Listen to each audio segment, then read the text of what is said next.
శ్రీ పరాభవనమ సంవత్సర రాజాది నవనాయకుల నిర్ణయం ఇప్పుడు చూద్దాం.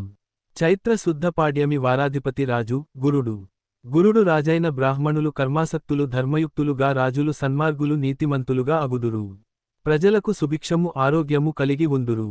రవిమేష సంక్రమణ వారాధిపతి మంత్రి కుజుడు.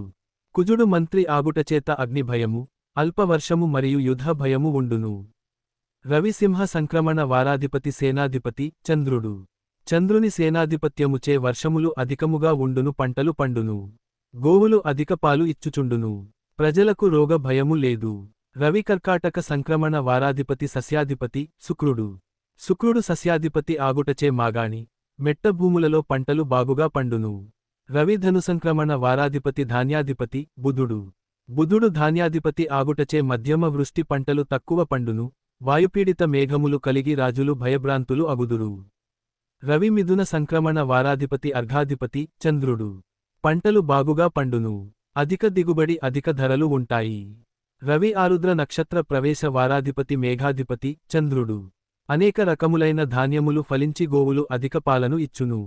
రవి తులా సంక్రమణ వారాధిపతి రసాధిపతి రవి.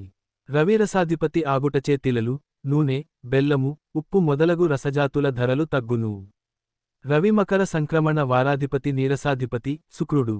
శుక్రుడు నీరసాధిపతి ఆగుటచే కర్పూరము, సుగంధ ద్రవ్యములు మంచి గంధము, బంగారము, ముత్యములు ధరలు అధికమగును. నవనాయకులలో 7 నాయకత్వాలు శుభగ్రహాలకు, 2 నాయకత్వాలు పాపగ్రహాలకు వచ్చుటచేత అధికశాతం శుభఫలితలే సిద్ధిస్తాయి.